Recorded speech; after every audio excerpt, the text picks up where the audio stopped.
Taichi was a deadbeat loser who had nothing going for him until he suddenly got isekai'd to a strange world and became an overpowered magician that got all girls wet. He was just on his way to school with Rin one morning when a mystical leaf flew past him and whispered his name. He immediately turns to look, wondering what it is, and then he suddenly sees a stupid biker riding towards them and almost hitting Rin, so he quickly draws her out of harm's way. Meanwhile, at an unknown castle in a different world, a young mage princess completes drawing a magic circle. But as she attempts to begin the ritual process, an assassin suddenly attacks her subordinate. The young mage wonders how the assassin found out about this, but the dude moves closer to the magic to spill blood on it, which immediately cancels the magic spell. However, as the assassin intends to send her to the glorious beyond, the subordinate stabs him from behind, saving the princess. In our world, Taichi wonders why idiots like this are even existing, and while he makes sure Rin is okay, a magic circle suddenly forms beneath them, shocking them. Taichi immediately tries to move away, but the circle follows him, and he instantly realizes that he is the target. Thinking that the anime gods must have chosen him for a greater purpose, he pushes Rin out of the circle. The magic circle starts to whirl around him, and being scared, Rin runs back into the circle to touch him as though that would stop anything. However, both of them suddenly vanish and get isekai'd to an unknown world. As Taichi wakes up, he quickly goes to wake Rin up. They wander around wondering where they are and can't even make calls since there is no network coverage. Taichi suggests that even though he knows this only happens in games, he thinks they have been transported to another world through that mysterious circle. However, Rin, not wanting to believe that's the case, tells him to shut his disgusting mouth, saying he is suffering from watching too many anime recaps. Suddenly, a monster horse appears and starts running toward them like a bull, but they manage to evade its first attack. Taichi tells Rin to escape while he deflects the monster, but she tells him that this might lead to his death, and he replies that this is exactly why he is asking her to escape, so the monster won't use her for dinner after feasting on him for lunch. He immediately charges toward the monster horse and throws a stone at it to distract it from Rin while she escapes. The monster returns the favor by charging toward him to isekai him to the next world, but an ugly bald beast saves his ass. His other partners also appear and ultimately destroy the monster. At the same time, the ugly dude with a shiny dome, named Barada, informs him that the beast is called an obsidian horse, surprising him because he was never taught that in biology class. At that moment, Taichi realizes that they are in another world that he has only seen in games, and he becomes determined to find out how to survive in this world with Rin. Later that night, while they spend some time getting along with the adventurers, Taichi notices that Rin is mad and later meets her to ask her why, but she gives a typical answer common to women: no. However, after some cajoling, she tells him never to try what he did earlier again, acting like a superhero and putting his useless life in danger. She tells him not to leave her alone in this dangerous world because he wants to show off that he is a man, and he moves closer to make a promise never to do something so stupid again. The next day, the adventurers take them to the nearest city. When they separate, Taichi and Rin express their desire to become adventurers, even though the adventurers try to talk them out of it, because of how dangerous the job is. The two head to the Adventurers Guild to register as adventurers. Upon seeing them, the receptionist asks if they are of the human race, which leaves them wondering if they look like animals or if the receptionist is just high on crack. The receptionist hands them the Adventurer's Guidebook, and afterward, she brings out a crystal ball to conduct the magic aptitude test. Rin goes first, and as soon as she touches the ball, the Microsoft logo appears, shocking the receptionist. She wonders who the heck she is and immediately tells Taichi to also place his hand on the crystal. As soon as he does, the ball cracks, further shocking her. She leaves immediately to call her boss, and Gimli from the Lord of the Rings appears. He tells them they can't register them as adventurers yet as they have to go somewhere first to get the advice they need. Mira then takes them to Lamia, who gives them a disc board to measure their magic capacity and strength. She then casts a spell that causes the discs to glow, which immediately shows their magic strength. Upon checking it, she is surprised at the numbers. Taichi asks if this means they can become adventurers, and Lamia tells them yes, but on the condition that they both be her apprentices. Meanwhile, on the other side of town, the assassin that almost unalived the young mage earlier reports to his boss that although the summoning was successfully sabotaged, the casters still managed to activate the spell, which caused the Lost Ones to be summoned from another world. They have been searching for the Lost Ones, apparently Taichi and Rin, but haven't found them yet. Then the boss orders him to continue searching. Lemia soon reveals that Taichi's magic capacity is 120,000, while his magic strength is 40,000, shocking him. She also reveals that Rin's magic capacity is 37,000 and magic strength is 5,000, then states that the figures are astounding. Rin is surprised, and Mira reveals that humans with a magic capacity higher than 10,000 and a magic strength of over 2,000 end up as knights and royal mages. Even Lemia is just a little stronger than Rin. Lemia reveals that this is why they have to become her apprentice. They are walking terrors who don't even have any idea how powerful they are, and they could get themselves destroyed if they are not monitored. This causes Taichi to ask what will happen if they train and know how to use their powers, and Lemia says that they would be well above S-rank adventurers and top royal mages in no time. Meanwhile, she further reveals that depending on his training, Taichi could wage an infinity war on entire nations and pull a Thanos on them. Later, while they eat, Mira explains the concept of magic spells to them, stating that they can only be used with the aid of magic spirits. Rin, being curious, asks if it's impossible to use spells with the spirits, and Lemia explains that there are 4 attributes: fire, water, wind, and earth, which are accompanied by their respective spirits, and magic power has to be paid to them for the spells to be cast. Rin quickly catches the idea of it, and Lemia commends her brain, unlike Taichi, who's got an empty skull and is only concerned about eating. Lemia, continuing her lecture, explains that the mages can't choose the attributes to use, because the spirits themselves choose the mages, and each mage can only use one of the attributes. However, there are rare cases where a mage can use more than one attribute, one of which is Mira, who can use 2 attributes, and Lemia, who is capable of 3. Lemia then reveals that Rin is an extremely rare case, because she can use the whole 4, which makes her a quad magician. Taichi is surprised to hear this, and immediately asks what his own is, but becomes disappointed when Lemia tells him she doesn't have any clue. However, she says they have discovered that he is not a mage but a sorcerer. They wonder what the difference is, and Mira explains that while mages borrow the power of the spirits to cast their magic, sorcerers are OGs. They can control the spirits themselves. However, she further explains that the sorcerer needs to forge pacts with the spirits he commands. She then says that this is why he has the power to destroy entire nations, but Taichi replies that he doesn't give a shit about anything that has to do with nations or anything like that. Following this, they begin to train, with Lemia training Taichi and Mira training Rin. Meanwhile, Taichi is so useless and dumb that he doesn't get anything he is being taught, while Rin surprisingly gets the basis for controlling the fire attribute very quickly, and even surpasses the scope of Mira's knowledge. Following this, Taichi lies on the ground after many failures, feeling frustrated about his miserable life, and wishes he only made a cameo appearance in this anime instead of being the MC. Rin comes to meet him and encourages him to try again. However, just as he tries to channel his magic power, he hears an inner voice guiding him on what to do, and he is surprised, wondering what it is, especially since it's that of a child. He suddenly activates his magic, exciting Rin. Meanwhile, he asks her if she heard any voice, but she tells him no, and he tells her not to worry about it. Later that night, after dinner, Mira meets Lemia to discuss the 2 strange characters who came out of nowhere and suddenly were able to manifest their magic powers in one day. Lemia tells her they need to thoroughly train them in 3 weeks to become strong, because their existence alone creates danger, and if the knowledge about their power manages to get out, they will be the target of everyone. Some weeks into their training, Taichi and Rin are now powerful enough to isekai monsters. However, after sending a couple of monsters to hell, an obsidian horse suddenly appears to attack them, scaring Mira, who is watching from afar. But this time, the godforsaking monster is just a piece of cake for them. While they have dinner that night, Mira and Lemia congratulate them for passing their graduation exam, and then inform them that they will be setting off Aspire the next day. Lemia soon reveals that they are the 2 lost ones, leaving them wondering what the heck that means. She explains that they were summoned by a powerful sorcerer from another world, and soon as Taichi hears this, he is shocked that Lemia had known all the while that they were from another world. He then asks why they were summoned here, and she replies that only the sorcerer who summoned them would be able to answer that. Hearing this, he declares that all they need to do is to find the sorcerer and after that, return to their world. Easy peasy.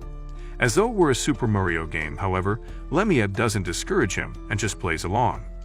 Later the same night, Taichi looks at his glowing palm and he wonders if he really has the power to destroy entire nations. However, as he thinks about this, he suddenly hears a voice call his name, and it tells him it looks forward to meeting him soon, before flying away, shocking him. 2 weeks later, Taich and Rin have now returned to Aspire, and are registered as E-rank adventurers undertaking as many minor quests as they can to get the hang of the game. One morning, while they plan their next adventure, Almeida comes to give them a letter from the guild, and upon reading it, they shockingly discover that they have been summoned. They soon reach the guildmaster's office, and Taichi asks what could have been so important to have warranted an official summons, and the guildmaster's secretary gives them a document containing a work request to investigate a bar in the slums and make inquiries with the bartender.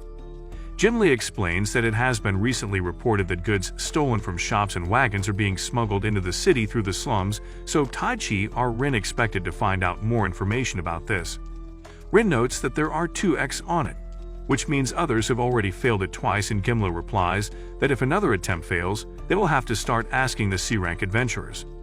He finally offers them that if they solve this, they will be promoted to B-rank, and they immediately get to work.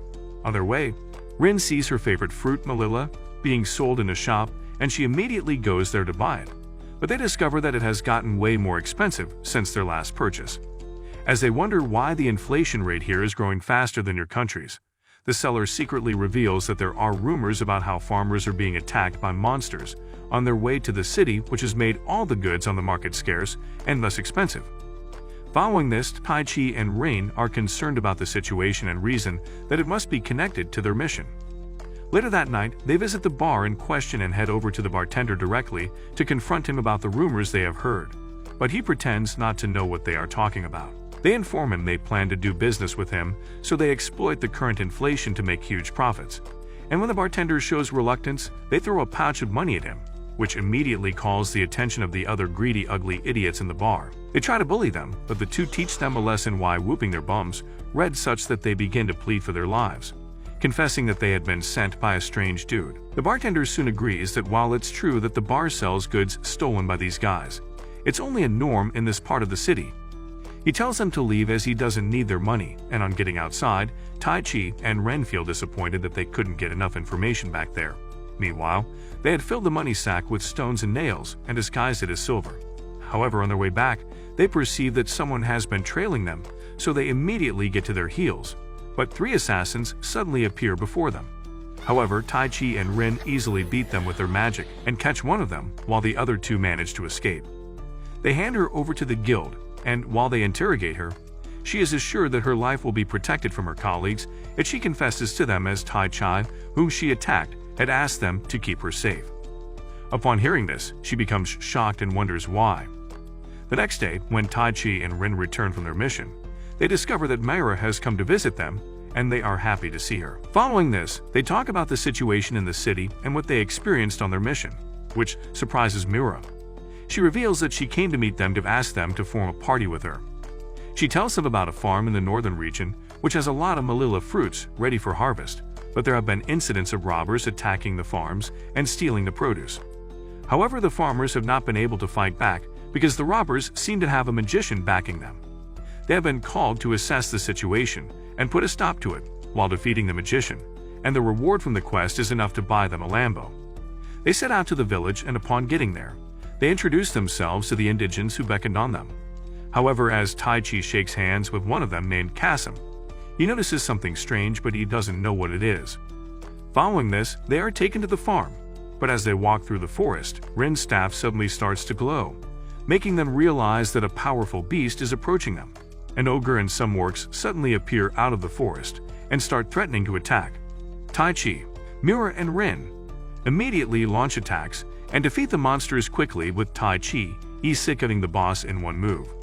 Later that night, while Taichi and the other 2 discuss the occurrence which happened earlier in the day, Taichi points out that since ogres and orcs generally don't live in the northern forest, it means someone must have set them up. So Miura suggests that they set up their own traps for the enemy to see their next move. Meanwhile, deep inside the northern forest, a strange, horrible creep absorbs the life force of several animals, while laughing mischievously and claiming she is going to finish off the adventurers before disappearing. Meanwhile, back at the guild, the captured assassin thinks about how strong Taichi was while she fought him, and she wonders why he didn't eliminate her, when he clearly had the power to do so. The guildmaster soon appears and asks her if she has made up her mind on what to do, to which she replies yes. The next day, as Tai Chi and the party journey through the northern forest, they see some footprints and the trace of a camping fire, making them realize that some people have been here earlier. Rin's magical staff suddenly starts to glow, and she immediately perceives that there are 3 humans lurking somewhere in the forest. So they run toward the direction and find 3 morons stealing the Malilla fruits. The thieves try to fight, but Tai Chi and his side chicks quickly overpower them and tie them up, before the farmers take them away. Afterward, Kasim walks up to Kasim to shake hands with him in appreciation for helping with the situation. However, Tai Chi experiences the same thing as he did when they first met, and he suddenly asks him why his hands are so soft, unlike his colleagues who have rough hands due to the nature of their farming job. The other 2 girls also ask him how he could immediately recognize the ogres and the orcs that attacked the previous day when he probably shouldn't have seen them before. Kasim, realizing that his act has been exposed, reveals that he has been responsible for all the events that have happened, making them wonder why he did those. He tells them he only did it to draw them out. The strange girl from the previous day suddenly appears out of thin air, shocking Tai Chi and his chicks. She calls herself Grammy and offers to give them the best time of their lives. She immediately faces Mira and Rin, while Kasim focuses on fighting Tai Chi man-to-man. The battle begins between the girls with a series of exchanges which make Mira realize that this is damn powerful and is a sociopath who is oddly satisfied with the fight. Rin unleashes a fire attack, but Grammy counters it with her magic. Rin immediately creates a whirlwind that engulfs Grammy, buying more time for Mira to recharge her powers. Grammy cancels this with her sword and shockingly realizes that Rin can activate 2 attributes at once. Meanwhile, as Tai Chi faces Kasim, Kasim summons Frost Elemental, and seeing this, Tai Chi launches an attack immediately but flies right through it. Kasim explains that it's a monster with the Frost attribute, and since it is elemental, it means physical attacks can't affect it. It starts to send attacks at Tai Chi, but he manages to dodge all the attacks. Kasim then brings out the red magical ball that Grammy created the previous day and feeds it to the monster, immediately transforming it into a more powerful red elemental. The monster delivers a hit to Tai Chi, causing his life to flash before his eyes. Kasim then tells him he won't isekai him just yet, but will rather use him as a pawn after using Grammy to hold Rin and Myra as hostages. He further reveals that he desires his power, but to claim it, he needs shackles that will force his obedience, which is exactly what he will use Rin and Mira for. Meanwhile, the 2 girls are now exhausted from fighting Grammy, but when she thinks she has defeated them, they get back on their feet and launch another set of attacks using a different strategy. They quickly start to overpower her, but she refuses to give in. Rin then unleashes Dust Cascade again, engulfing Grammy with the wind, and Myra strikes it with her fire attribute, causing a dust explosion.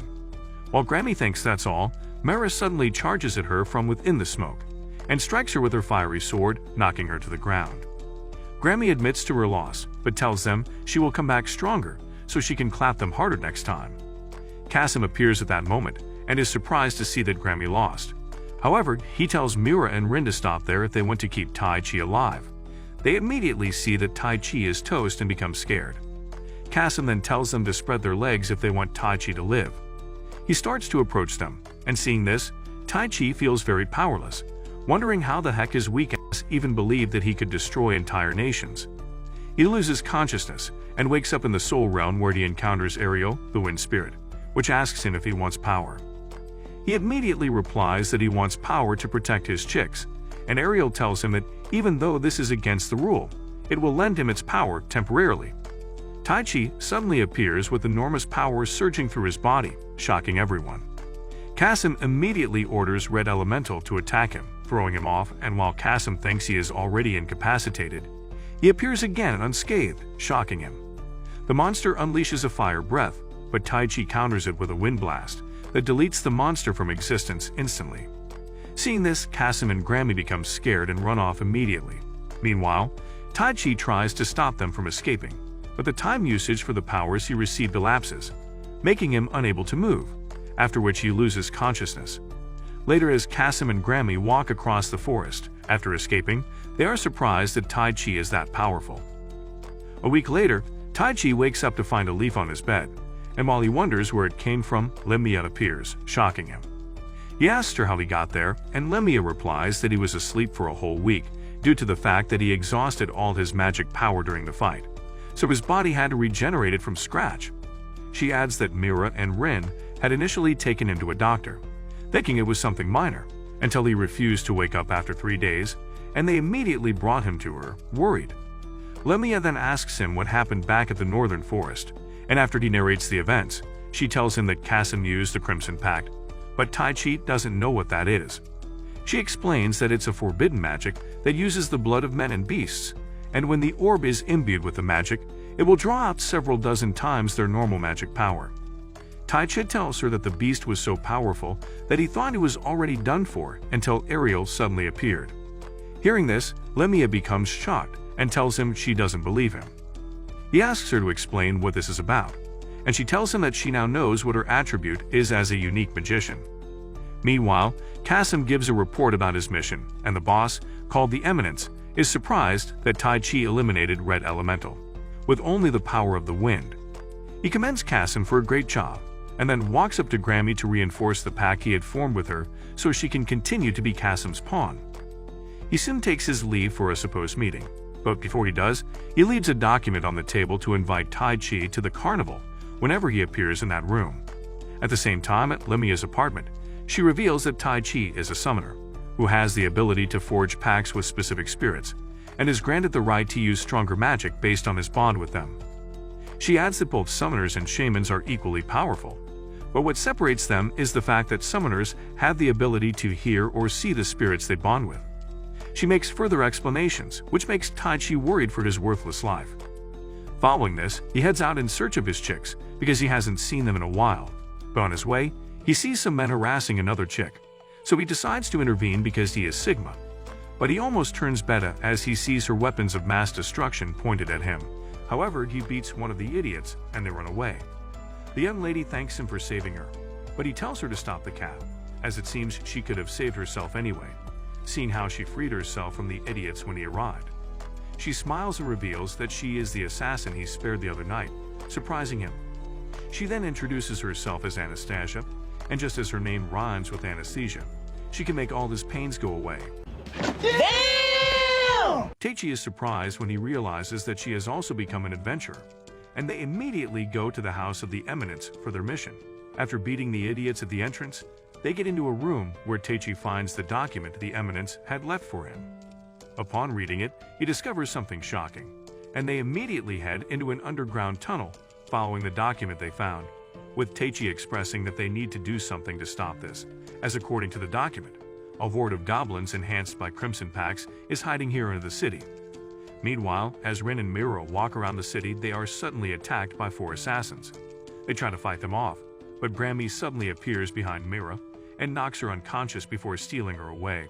Rin follows after, roasting everyone who tries to block her into barbecues. She meets Grammy, who tells her that Mira is in the building and asks her to go and save her, because her employer plans to use the Crimson Pact on her. Rin wonders why she is telling her this, and Grammy replies that capturing Mira was not what she wanted. Rin flies to the building immediately, and upon reaching where Mira is, she finds her chained over a red magic circle.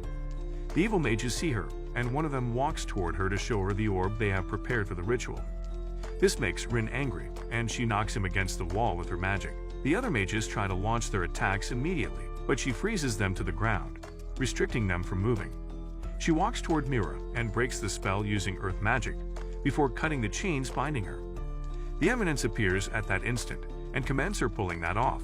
However, he informs them that in a moment, a group of about 3,000 monsters will attack Aspotter. Rin defends that Teichi will do something about it, but he tells her they have distracted him with something else. In the dungeon, Teichi faces a powerful golem, but he quickly destroys it by unleashing a punch reinforced with his magic. However, just when he thought that was all, he notices a room with 2 small girls named Milo and Mello, and several butted goblins. The 2 girls reveal that they made the golems and goblins, instantly making Teichi and Anna realize that they are earth magicians. Teichi asks them what they plan to do, and they reply that they will awaken the goblins and then release them into the city to cause chaos. Teichi tells them that if this happens, it will affect them too, but they bring out a crystal ball, saying this will protect them from the goblins. They immediately activate the orb, and the goblins start to emerge from their buds, shocking Teichi and Nana as they realize that these are goblins formed from the Crimson Pack. He immediately activates his power and prepares to fight. He tells the pretty girl behind him to grab a cup of coffee and be entertained, while he makes a mess of these little cocky bastards. He starts destroying them and sending them to hell, but as he fights, the crystal ball falls from the hands of the two fools who should still be in kindergarten and breaks, which immediately makes them the targets of the goblins. However, Teichi saves them because he is the protagonist and has to do good and tells them, "You see, I told ya." They apologize and he asks them how many goblins there are, to which they reply that they are everywhere in the city. He grabs them and takes them to where Anna is, then he turns to the myriads of goblins approaching, preparing to continue fighting. However, he has been edging the usage of his magic power, but now he decides to go full power mode, so he can protect the three girls with him. At the guild that same night, Rin and the others discuss the threat in the city and wonder how to fight against the monsters. Rin comes up with a perfect strategy, but you wouldn't understand it because you missed all your elementary science classes. The next day, as the monsters advance toward the city, Rin implements the strategy, isekai'ing several monsters at once. Afterward, all the adventurers in the city who had gathered for this immediately launch their attacks, and the battle begins. Meanwhile, Kasim and the Eminence are watching from afar, and are surprised at how powerful Rin is. They soon destroy all the monsters on sight, but some crimson monsters suddenly appear. Lemia immediately charges at them, but her attacks couldn't do much damage, so she turns to Rin and Mira, and asks them to hold the monsters off until the count of 30. They both agree to this, and she immediately begins to load up a powerful attack. Meanwhile, Teichi, Anna, and the two girls appear at the guild's tent, and upon seeing them, the guild master wonders what the heck he is doing with these little nuggets.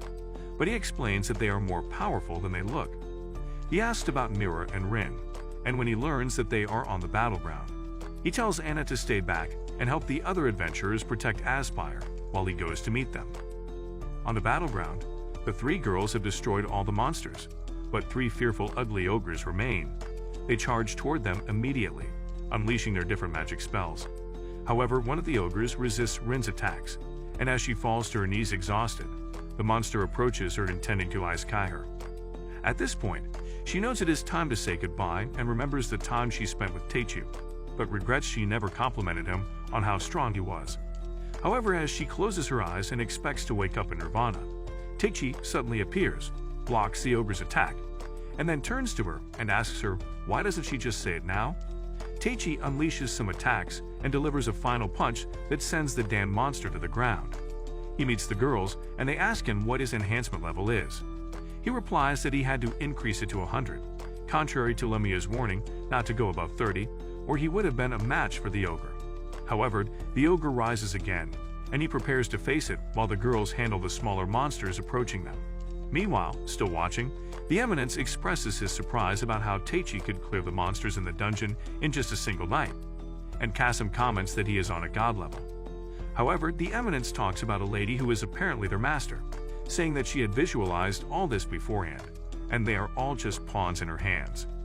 Back at the guild's tent, an adventurer reports the situation to the guildmaster that Teichi is currently facing 3 red ogres alone. Hearing this, Anna thinks about him for a minute, touched by how he is the first person to ever see her as a human and not as a tool. She becomes optimistic and declares her belief in him, but as she is about to continue her duty, a strange person in a hoodie suddenly walks beside her, casts a spell that instantly hypnotizes her, and she heads out immediately like a robot. Meanwhile, after a series of jumping around and making fighting sound effects, Teichi finally isekai'd one of the ogres, but before he can make his cool guys don't look at explosions walk, an earthquake suddenly occurs and a twin-headed dragon emerges, shocking everyone. Lemia is surprised and says that dragons don't normally interfere in battles between humans and monsters. However, Teichi, being the only one strong enough to fight it, tells them to leave while he faces the dragon alone. Rin initially objects and offers to join him, but he tells her she will only be a distraction since he wouldn't want her to be injured. Following this, Teichi approaches the dragon, and before he charges an attack, he calls on Ariel, but it doesn't respond, making him wonder if what happened the previous day was just a fluke. However, he launches his first attack anyway, but his punch is no better than a baby's affectionate hit, and he wonders what the hell is going on. The dragon starts to unleash several attacks, but Teichi manages to dodge them. However, it lands a hit with its tail that throws him.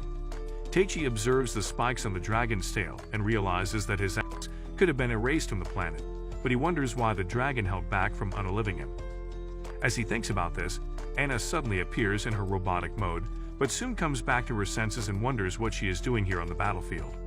Teichi quickly urges her to leave, telling her it's dangerous here, but before she can make any move, the twin-headed dragon fires an attack at the distracted Teichi.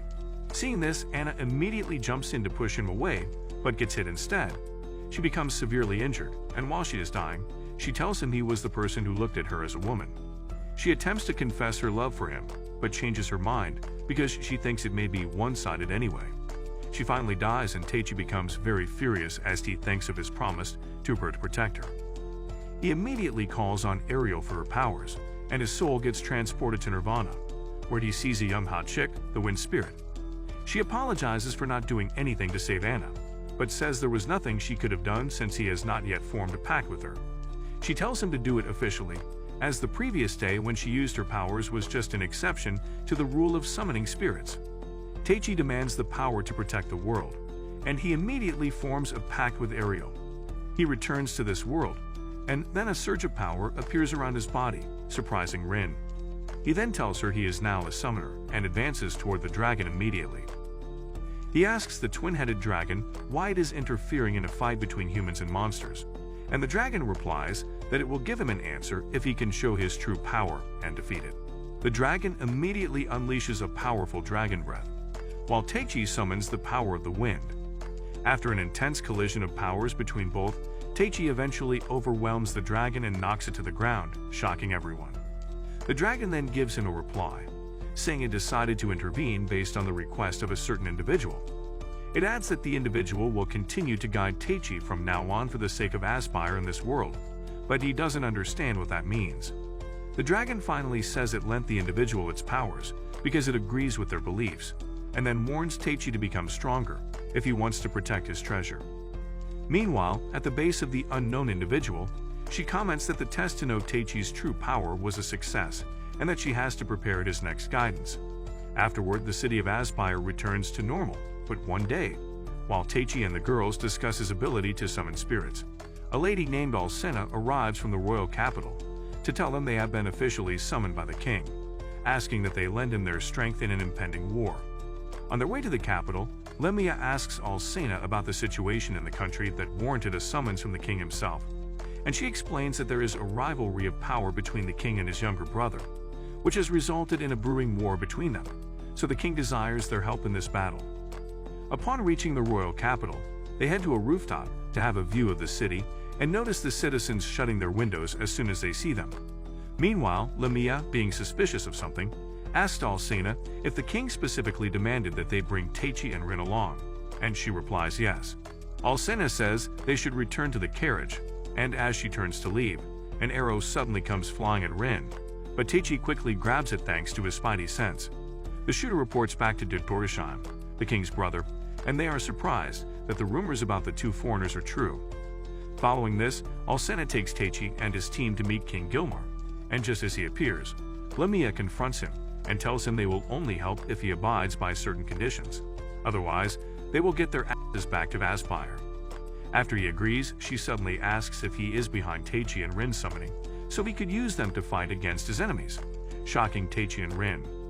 King Gilmar, knowing there is no hiding it anymore, confesses that he is the one responsible for their coming to this world and apologizes for it. But Teichi ain't gonna take this crap and stands up to the king, asking if he thinks he can just disrupt the lives of two innocent kids so they can join in his petty family fight, and then tell them sorry afterward. However, the king tells him he will bear full responsibility. Following this, the princess visits Teichi and Rin, looking sad, and she confesses that she is actually the one who summoned them here. She further explains that she is a magician capable of manipulating time and space. She created the magic circle in detail in a way that it would summon only someone who met certain conditions. They wonder what those conditions are, and she lists that the individual has to be capable of learning magic, conveying his intentions, and understanding the world's language. Teichi is surprised that he and Rin perfectly fit those conditions, but she replies no, and then explains that only Taichi fit the condition originally. However, while she performed the summoning ritual, an assassin disrupted the process, which caused the magic to go berserk and beyond her control. This was what caused Rin to be summoned too. Taichi then asks how they can return to their world, but Princess Charlotte, unfortunately, explains that the summoning magic can only be conducted once in a lifetime, shocking them. She begins to cry and apologizes for doing this to them. She then promises to find a way to send them back to their world after all this is over, even if it is at the expense of her own life. Taichi and Rin tell her they believe her and express how they have met some great people by coming here. However, as they continue talking, Lemia suddenly appears and asks Taichi to come out immediately. In the following scene, he is given a sword and challenged by General Sumela, whom she and the soldiers under her doubt Taichi's strength. The two soon begin fighting, even though he is still clueless about what is going on. However, as soon as he realizes that his win will make the soldiers trust in Rin more, he gets serious. After a series of heated exchanges, he considers summoning Ariel and getting done with this immediately. But he immediately changes his mind when he reasons that it might isekai'd his opponent, so he resorts to using his enhancement technique. He engages in more attacks and counterattacks and eventually defeats her. Seeing this, she immediately feels excited and hops on him, asking him to do her dirty, but Taichi screams hell. No, because he is an innocent, uncultured boy who doesn't even know where a woman's floodgates are located. Later that night, while on the roof alone, he summons Ariel and expresses his concerns about hurting people during the war since he has always fought monsters, but this time, he is facing normal soldiers. Afterward, he decides to visit Rin, but the idiot ends up having a 4K view of her plot. However, he quickly steps out and starts begging. Meanwhile, they are not aware that an assassin is spying on them. The following day at the royal court, Sumela reports that the Duke has begun to mobilize his forces, signaling the imminent start of a civil war. The reports indicate that the Duke's army is about 1,000 men strong. The court quickly begins strategizing on how to counter this threat, but both Taichi and Rin feel uneasy as they'd never faced a war involving human lives before. Lemia sternly reminds them that it's a matter of survival. They must either usher people to heaven or be ushered to heaven. Later that night, Rin and Taichi find some time alone in her room, but Rin is not scared that they are alone because she knows Taichi is a nice guy who would never touch a woman. Rin confides in Taichi about her fears and anxieties. She is deeply troubled by the thought of taking someone's life, and Taichi listens with understanding. He reassures her that she doesn't have to participate in the battle, and admits that it's his fault she got involved in this world in the first place. However, Rin firmly rejects the idea of leaving him behind, insisting that she will stay by his side no matter what. Bro stands to close the windows so they can cheer each other up in private, but notices something strange. Meanwhile, in another room, Lemia teases Mura about Taichi is finally going to take Rin on a long ride to Cloud9 tonight. However, she suddenly senses something amiss and decides to head over to Rin's room. Later that night, an assassin sneaks into Rin's room, approaches the bed and stabs it, only for the idiot to discover it's just a decoy made of pillows. The group confronts the assassin, and when he attempts to target Rin again, Taichi steps in furious. The memory of losing his other side chick, Anastasia, flashes in his mind, and he unleashes a powerful attack in his rage. However, the assassin manages to escape and dives into the ground. The following morning, the group, along with the king's army, prepares for battle. Taichi summons Ariel and unleashes a massive strike aimed at the Duke's forces. Instead of directly attacking them, he creates a giant crater in front of them. However, the group is unaware of the Duke's strategy. Instead of deploying 1,000 soldiers armed with swords and axes, he has sent 1,000 men equipped with magical rings. They raise their hand and unleash a powerful attack on the king's army, decimating a significant portion of the soldiers. The magic rings they're using drain the user's life force, meaning the Duke's men are slowly dying each time they use one. The fact that these soldiers are unaware of the ring's deadly cost strikes Taichi as unbearably cruel. Determined to prevent unnecessary deaths, they devise a strategy to defeat the Duke's forces without taking their lives. Moments later, after evading several attacks from the Duke's army, Rin casts a spell that brings forth a storm, with rain and lightning paralyzing the entire army, except for their captain. Suddenly, the Duke's right-hand man turns on the captain, stabbing him without warning. The battle ends and they are all happy that they were able to pull this off. The next day, the king summons Taichi and his team to the palace, where the princess rewards them with special items and weapons for helping in the just concluded war. Among the weapons, Tai Chi chooses a katana, and afterward, they'd all head to the fighting arena to test their new weapons. Upon seeing Tai Chi, Sumela confronts him, asking him to cross swords with her, but while he delays, she jumps over him and starts riding him like a stallion until he almost passes out from too much jizzing. Yeah, boy. He heads out into the city square after this to calm down from the trauma, and while he talks with Ariel, he notices everyone staring at him like he's got poop on his face. However, he soon realizes that they are glazing over him, because he was the powerful hero who saved the city in the last battle. Some children come to him, and after playing with them, he continues his journey, but after a while, he perceives someone is spying on him. He tells the person to stop being a sissy and come out to face him if he's got the balls, and Kasim suddenly appears with one arm. Tai Chi is surprised to see he is now using the same hand to eat and wipe his bum, and immediately asks what happened to his arm. Kasim replies that he was the one who destroyed his arm in their previous encounter when he was trying to escape as soon as he entered the Avatar state. He then tells Tai Chi he hates him, and would make sure he claps him so hard that he would wish he was born during the Holocaust. Tai Chi tells him that the people see him as the good guy, so he wouldn't want to damage that reputation. However, Kasim tells him he has fixed that problem, and takes him to a separate location where they can fight till they can settle scores between themselves. He suddenly brings out a small red statue, and says that this will limit Tai Chi's powers and make them even, because he knows the reason he could match him in their previous encounter was because the producers gave him too much power. Tai Chi asks, wouldn't it be a draw if their powers are equal? Kasim responds that their hard work will make the difference, and because he knows that he is a lazy who just got lucky with powers, he would never be able to outbest him based off of hard work. Tai Chi gets insulted, and despite Ariel's warning against it, he agrees to the terms, so Kasim activates the magic item, and it suppresses Tai Chi's powers immediately. He then starts making empty threats like most UFC fighters at a showdown, but Tai Chi ain't in for so he unleashes a wind attack immediately, and the fight begins. After a series of attacks from both of them, they become exhausted. However, Kasim begins to summon his ultimate attack while Tai Chi prepares to resist it. Tai Chi knows he is toast with his remaining magic power level, and he thinks of how to channel it into defeating him, so he quickly goes through what he has been taught in the past. Kasim unleashes a large magic ball at him, but Tai Chi slashes through it with a wind blade from his katana that also hits Kasim and smacks him against the wall.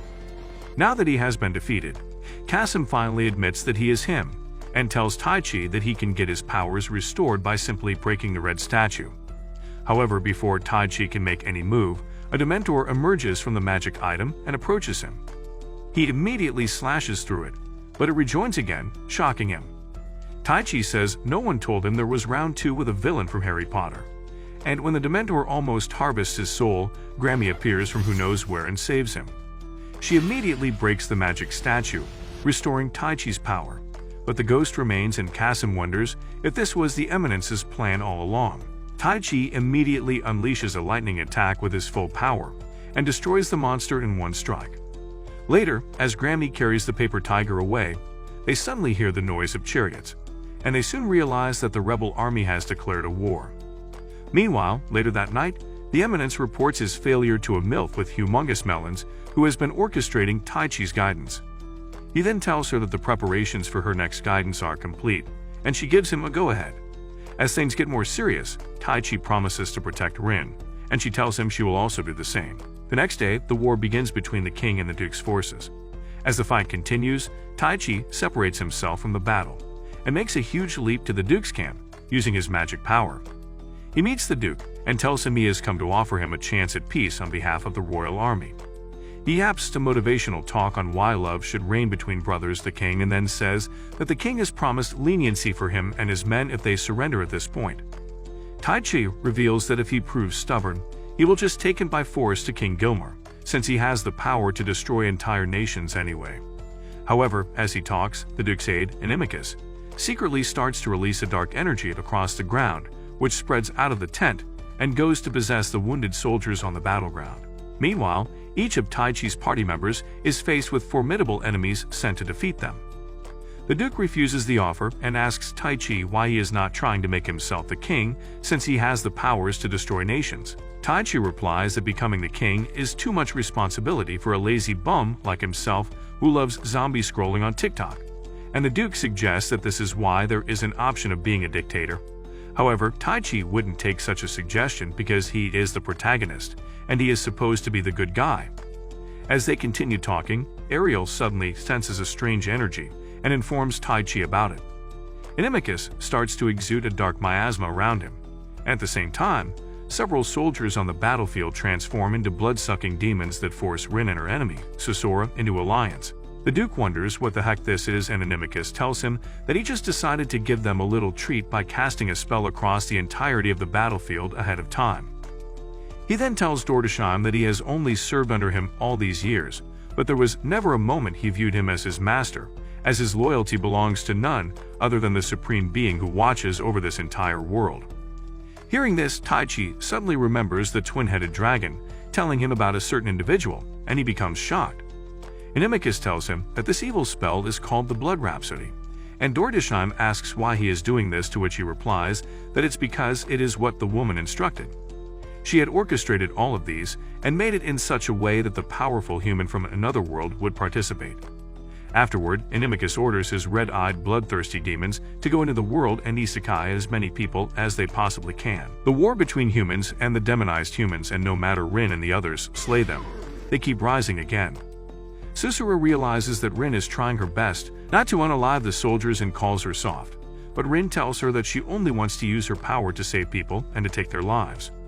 Meanwhile, the Duke tells Taichi that they can't defeat the soldiers until they eliminate the source causing it.